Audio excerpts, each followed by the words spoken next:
all of us have dreams, and all of us have heroic potential in us. But unfortunately, it isn't always that we trust it. It isn't always that we invest in it. And interestingly, there's been research done on this, and what we find is that in Ivy League colleges also, a very small percentage of people really believe in themselves and have a vision for who they can be. And interestingly, the percentage of people who have a vision for themselves always accomplish much more than people who don't have a vision for themselves. And it's not as though they achieve everything that they set out to achieve, but their achievements and accomplishments are significantly higher than people who do not make this commitment. Is there a way, an easy way by which we can do this? The answer is yes. And interestingly, the Puranas and the Itihasa give us a very interesting way of working with this. The word Itihasa means, wow, is that the way it was? And that excites us to start listening to these very beautiful stories. The word Purana means Pura api Navam. Pura means old and Navam means nascent. Now how can something which is old, written 4,000-5,000 years ago, be nascent?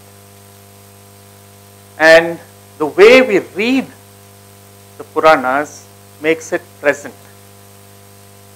Now one of the ways in which it's often used is to project ideals and ask you to imitate the ideal.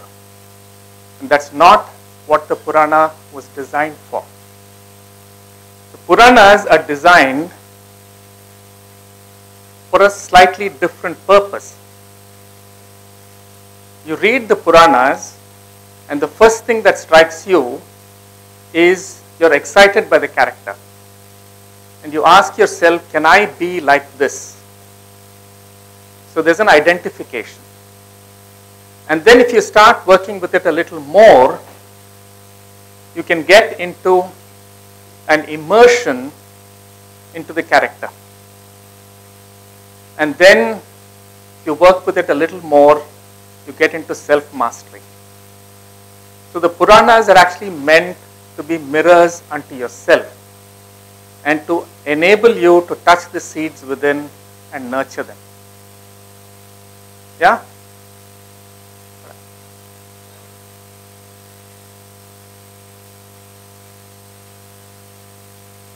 Okay. I'm going to take you through a very quick capsule of how you can do this. So I'd like you, if you're willing to, just close your eyes and follow me when I'm talking and see what happens.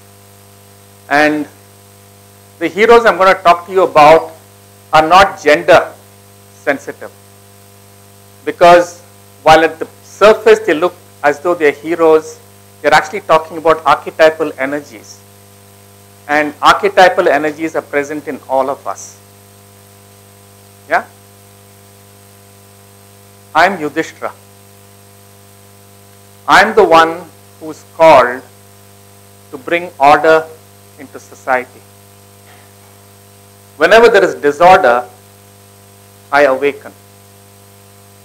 I'm disciplined. I understand tradition. I bring in rules. I bring in standard operating procedures. And sometimes I get caught with rigidity and role-boundedness. I'm Bhima. I'm the one who is called to adventure. I live a life of passion. Challenges awaken me. But there are times when I become very caught with my impulsivity. and don't always exercise forethought. I am Nakula. I am compassionate. I am drawn to the suffering of people. And I serve people. I bring about inclusivity. I create teams. I make people feel a sense of belonging. But in my eagerness to offer, I sometimes forget to replenish myself. I am Sahadeva. I am the one who gets extremely triggered by intellectual problems. I am a great problem solver. I tinker with things. I make things better. I am very innovative. But I too can get caught with my intellectualism and forget pragmatism.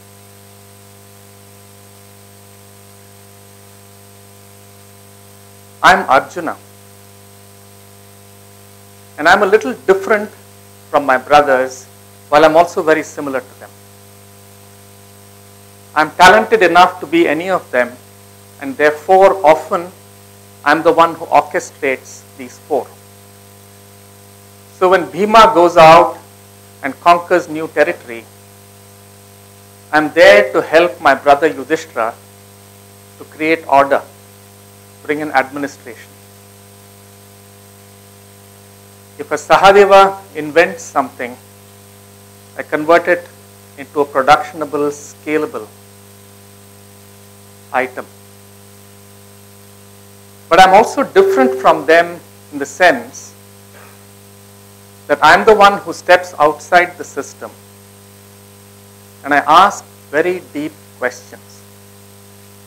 I often ask the question, in doing what we are doing, what are we really doing? What am I part of? And when I ask these questions, I delve into them anew.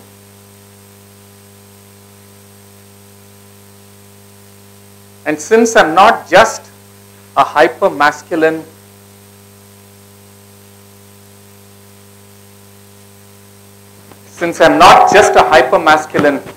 hero, I also invest in the feminine side of me. I'm a great dancer.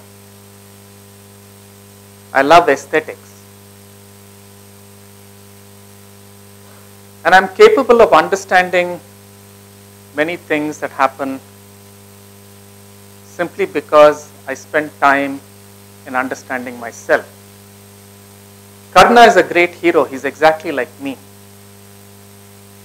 But since Karna has had to live a life where he faces deprivation and denial and discrimination day in and day out, he has developed strong armors and defense mechanisms around himself. And he is also very compulsive about giving.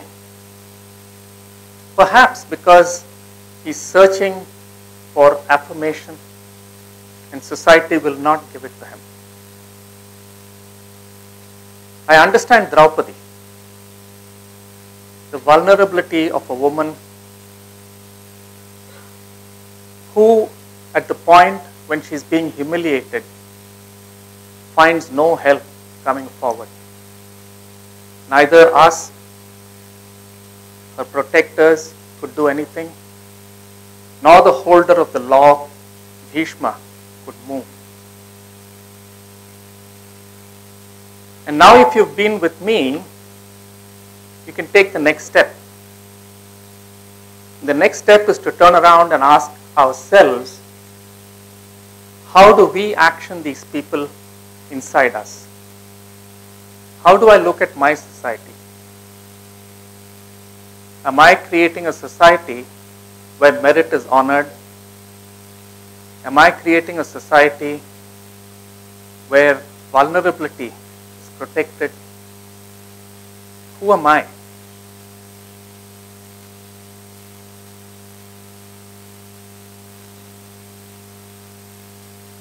And once some of these seeds of heroism in ourselves has been touched, we can take the next step. And the next question is, how do I nurture these?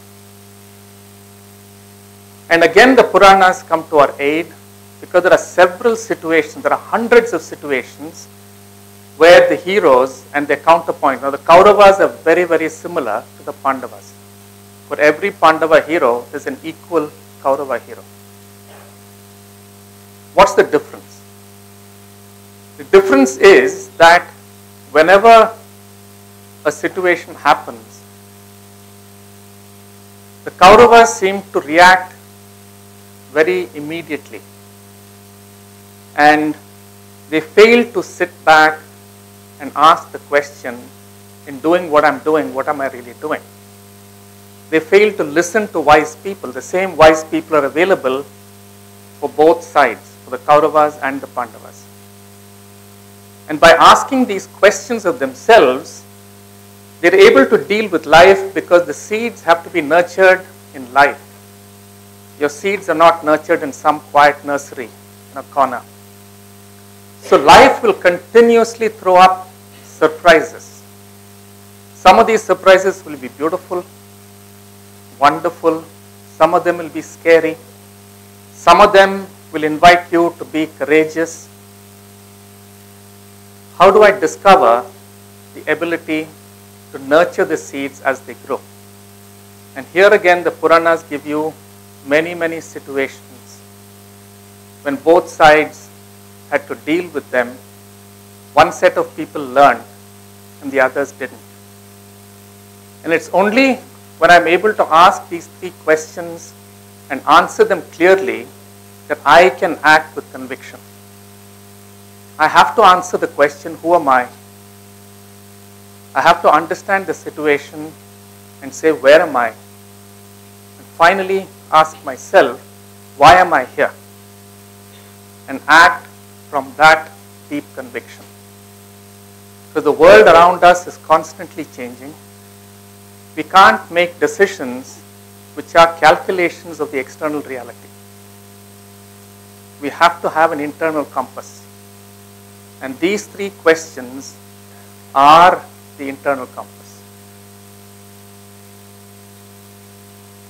Now, when I learn to ask these questions of myself and use the Puranas as a mirror, I discover something very beautiful about my life. Every day is actually a small struggle in itself. So do I make my life a Kurukshetra, a meaningless struggle, a reactive struggle, and one side which constantly acted from egocentric motivations created a Kurukshetra? And it's only because an Arjuna was able to ask the question, is this the right war, did the whole battlefield become a Dharmakshetra. And when we stop to ask these very difficult questions, we're actually questioning our whole life. And they are very stressful situations. And you find that Arjuna had to encounter all the symptoms of deep stress. He had high blood pressure, his BP was very high, his muscles wouldn't work. Even this falls at the right moment, right? Yeah, and his vision became extremely narrow. He couldn't understand things properly. But he had the ability in him, the physical ability, the emotional ability, and the mental capability to ask these questions deeply, ask them anew, and find meaningful answers for it. That's how each of us becomes a leader. We become a leader by being able to ask deep questions of ourselves the way Arjuna did, have a physical mastery, an emotional mastery, and a mental mastery, which allows us to ask this question to its final depth. Yeah, every one of us has these seeds. Everyone has these resources, and it's up to us to make the commitment to self-mastery. And how do I know everyone can do it? Because I'm helping hundreds of leaders in all walks of life every year to look at themselves, ask these questions, and I'm constantly helping them to immerse themselves in the Mahabharata, in the Puranas, and discover how they can encounter very small challenges in life, learn self-mastery, and become capable of taking very strong, important, conviction-based actions. All you have to do is to make a commitment and start. And every one of you, I'm sure, can do it. Thank you.